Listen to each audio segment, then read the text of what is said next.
हुन्छ। हामी आज पाठशालामा चाहिँ कसरी मार्क्सहरू एन्ट्री गर्ने भनेर हामी चाहिँ भिडियो बनाउन गइराखेका छौँ।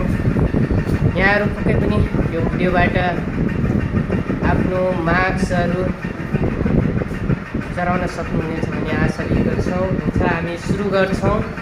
हामी गुगलमा क्लिक गर्छौँ। माउसलाई हेर्नु होला। गुगलमा हामी क्लिक गर्छौँ।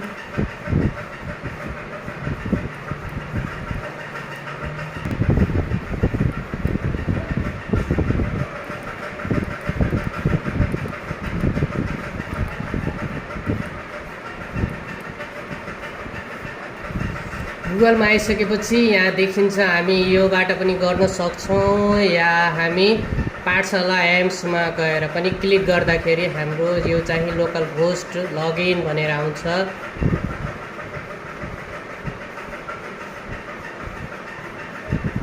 हाम्रो अब यहाँ आइसकेपछि हामी चाहिँ यसमा जुनसुकै यो देखिरहेको छ हामीले चाहिँ यो गर्न सक्छौँ। हामी चाहिँ एडमिनबाट गर्छौँ।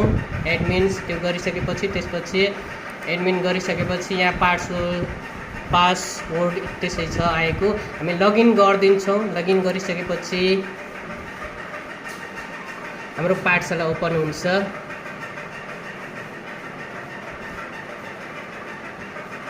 पाठशाला ओपन भइसकेपछि हामी चाहिँ यो रिफ्रेस, यो माउसलाई हेर्नु होला है। यो माउस पोइन्ट गरेको यो रिफ्रेसमा गएर क्लिक गर्ने। क्लिक गरिसकेपछि यो अपडेट भनेर आउँछ। त्यसपछि हामी ब्याकअप गरिदिन्छौँ यसलाई। हामी नम्बर इन्ट्री गरिसके पनि हामी ब्याकअप गर्न सक्छौँ। र हामीले अब कुन प्रोग्राममा जाने हो, हामीले चाहिँ कुन फङ्सनमा जानुपर्ने हो त्यसमा हामीले जानुपर्ने हो। हामीले चाहिँ रिजल्टको लागि बनाइराखेको छौँ। त्यसैले चाहिँ रिजल्ट म्यानेजमेन्ट छ यहाँ माउस यसमा हेर्नु होला। यो चाहिँ रिजल्ट म्यानेजमेन्ट छ यहाँनिर हाम्रो फङ्सन बारमा चाहिँ रिजल्ट म्यानेजमेन्ट। यसमा चाहिँ क्लिक गरिसकेपछि अब यसमा धेरै फङ्सनहरू आउँछ। यो फङ्सन आइसकेपछि यसमा चाहिँ हामीले के गर्नुपर्ने हो त्यो अनुसार चाहिँ हामीले जाने। अब हामी चाहिँ मार्क्स इन्ट्री कसरी गर्ने भनेर म चाहिँ देखाउन गइराखेको छु। तपाईँहरू राम्ररी यसमा यो क्लास विस हाम्रो चाहिँ सब्जेक्ट विस मार्क्स इन्ट्री छ यसमा। यो चाहिँ यसमा सब्जेक्ट विस मार्क्स इन्ट्री छ। यसमा चाहिँ हामीले क्लिक गर्दाखेरि चाहिँ यहाँ चाहिँ देखिन्छ, ओपन हुन्छ। यो सब्जेक्ट विस मार्क्स इन्ट्री चाहिँ आउँछ। अब यसमा चाहिँ हाम्रो 2078 छ। हामी चाहिँ किनकि 2078कै त्यसमा बनाइराखेका छौँ त्यसैले हामी 2078 के गर्नु पर्दैन। र हामी लेभल चाहिँ हाम्रो चाहिँ अप टु सेकेन्ड्री हो, चाहिँ हाइगर होइन। त्यसैले अप टु सेकेन्ड्री लेभलमा चाहिँ क्लिक गर्छौँ। त्यसपछि अब कुन क्लास हो, म चाहिँ यहाँहरूलाई 7 क्लासको चाहिँ इन्ट्री गरेर देखाउँछु। म्याथ सब्जेक्टको क्लास 7। यसमा चाहिँ यसरी क्लिक गरिसकेपछि आफै आउँछ, हामीले टाइप गर्नु पर्दैन। क्लास 7 आयो। त्यसपछि सेक्सन हामीले चाहिँ थिच्नुपर्छ सधैँ। सेक्सन 1 गरिदिने। त्यसपछि सब्जेक्ट कुन हो त्यो चाहिँ हामी चाहिँ यसरी यहाँ क्लिक गर्दाखेरि चाहिँ आउँछ सब्जेक्ट। अब म चाहिँ म्याथको गर्न गइराखेको छु।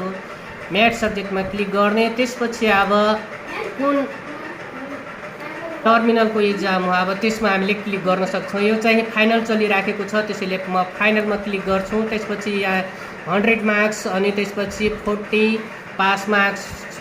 यसरी त्यो यसमा चाहिँ केही चेन्ज गर्नु परेन। यदि तपाईँहरूको त्यो फुल मार्क्स र पास मार्क्स चेन्ज छ भने त्यो अनुसार तपाईँहरू त्यो इन्ट्री गर्न सक्नुहुन्छ। र त्यसपछि यो लिस्ट लेखेछ, त्यसमा चाहिँ लिस्टमा क्लिक गर्नुहोस्। त्यसपछि क्लिक गरिसकेपछि त्यसमा चाहिँ नाम लिस्ट आउँछ। यसरी तपाईँहरूको क्लासमा जुन इन्ट्री गर्नुपर्ने हो त्यसमा कुनै नयाँ या छोडिएको छ भने केही हटाउनु पर्दैन। यदि नयाँ छ भने तपाईँहरू अर्कै त्यो तरिका अनुसार जानुपर्छ। तर यदि छैन भने तपाईँहरू सिधै नम्बर मार्क्स इन्ट्रीमा जानुहुन्छ। यसमा हेर्नुहोस् त्यो ओएम लेखेछ। ओएम भन्दाखेरि फुल फर्म अब्टेन मार्क्स हुन्छ र 00 आइराखेको छ यसमा। यो 00 मा डबल क्लिक गर्नु होला। माउसबाट डबल क्लिक गरिसकेपछि यसमा चाहिँ तपाईहरुले इन्ट्री गर्नुपर्ने त्यो खाली आउँछ। खाली आइसकेपछि अब तपाईहरु जुन क्रममा राख्नुभएको छ त्यही क्रमअनुसार तपाईँहरू राख्न सक्नुहुन्छ। अब रोल नम्बर 1 को छ यसमा, त्यसैले म रोल नम्बर 1 कोमा मार्क्स इन्ट्री गर्दैछु। अब चाहिँ यसरी हामीले डबल क्लिक गर्नु पर्दैन, हामी चाहिँ मार्क्स इन्ट्री गरिसकेपछि चाहिँ हामीले इन्टर की थिच्नुपर्छ। यो 85 म चाहिँ थिचिसकेँ, यो नम्बर थिचिसकेपछि इन्टर की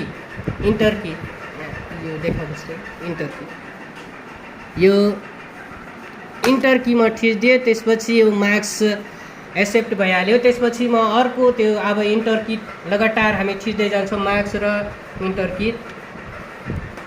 65, त्यसपछि 48, त्यसपछि 88, त्यसपछि 89, त्यसपछि 70, 71,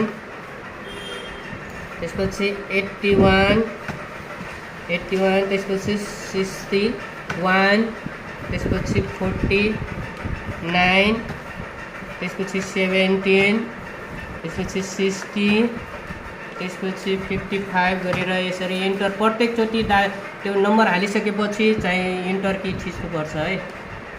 55, त्यसपछि 63, त्यसपछि 58,